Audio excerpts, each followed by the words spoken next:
नमस्कार, मैं दीपक राज सुमन। City India की खास पेशकश इतिहास की बात सीरीज में आज उस महिला के बारे में बताएंगे जिन्हें राजनीति में त्याग की देवी भी कहा गया। जिस राजनीतिक दौर में सरपंच की कुर्सी न हमारे नेता त्यागे, उस दौर में सोनिया गांधी ने प्रधानमंत्री की कुर्सी त्याग कर दी और उस कुर्सी पर एक वैसे शख्स को बैठाया जो अर्थशास्त्र की दुनिया में माहिर खिलाड़ी थे, जिन्हें अर्थव्यवस्था की गहरी समझ थी, जिन्होंने 1991 में भारतीय अर्थव्यवस्था को एक नई उड़ान दी। खैर, हम बात कर रहे हैं सोनिया गांधी की। आप वीडियो में मेरे पीछे एक किताब को देख रहे होंगे जिसका नाम है टर्निंग पॉइंट। इस किताब को पूर्व राष्ट्रपति डॉक्टर APJ अब्दुल कलाम ने लिखा है। इस किताब को पिछले साल अप्रैल महीने में मैं पढ़ा था। ये किताब अंग्रेजी भाषा में।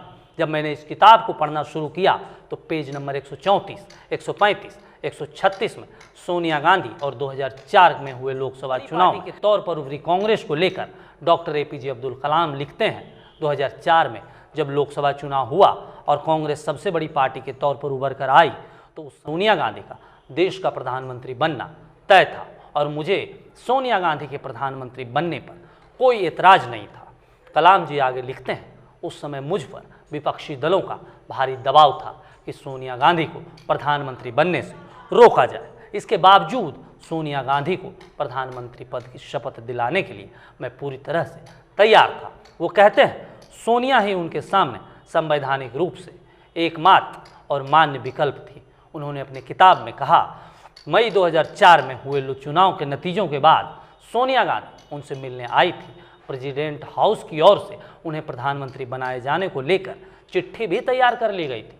कलाम साहब कहते हैं, यदि सोनिया गांधी ने खुद प्रधानमंत्री बनने का दावा पेश किया होता तो मेरे पास उन्हें नियुक्त करने के अलावा कोई विकल्प नहीं था। लेकिन 18 मई 2004 को जब सोनिया गांधी मनमोहन सिंह को लेकर आईं तो मुझे बहुत आश्चर्य हुआ।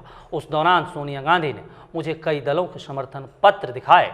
मैंने उनसे कहा कि उनकी सुविधा के मुताबिक वह शपथ दिलाने को तैयार है। तब सोनिया गांधी ने बताया कि वह मनमोहन सिंह को प्रधानमंत्री पद के लिए मनोनीत करना चाहती हैं। ये मेरे लिए आश्चर्य का विषय था और राष्ट्रपति भवन के सचिवालय को दोबारा मनमोहन सिंह के नाम से चिट्ठी तैयार करनी पड़ी।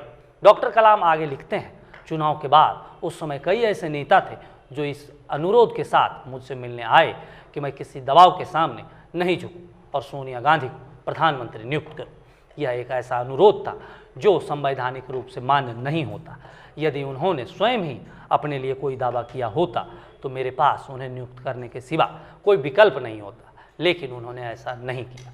सोचिए, आज एक हर नेता का सपना होता है वो किसी न किसी पद पर विराजमान रहे। इसके लिए आए दिन हम देखते भी हैं, पद की चाहत में पार्टी बदलते रहते हैं, लेकिन सोनिया गांधी उन नेताओं में शामिल रहे जो प्रधानमंत्री पद को ठुकरा दी। ये अपने आप में बहुत बड़ी आश्चर्यजनक और चकित करने वाली बात है। इतना बड़ा त्याग मौजूदा राजनीति में आपने किसी को करते देखा है तो सिटी इंडिया के चैनल पर कमेंट करके हमें भी बताएं ताकि उन्हें अगली कड़ी में शामिल कर सकें। खैर, डॉक्टर कलाम की ये किताब ऑनलाइन उपलब्ध है। ये किताब वैसे लोगों को पढ़नी चाहिए जो सवाल उठाते हैं। बहरहाल अभी के लिए इतना ही। देखते रहिए सिटी इंडिया। नमस्कार।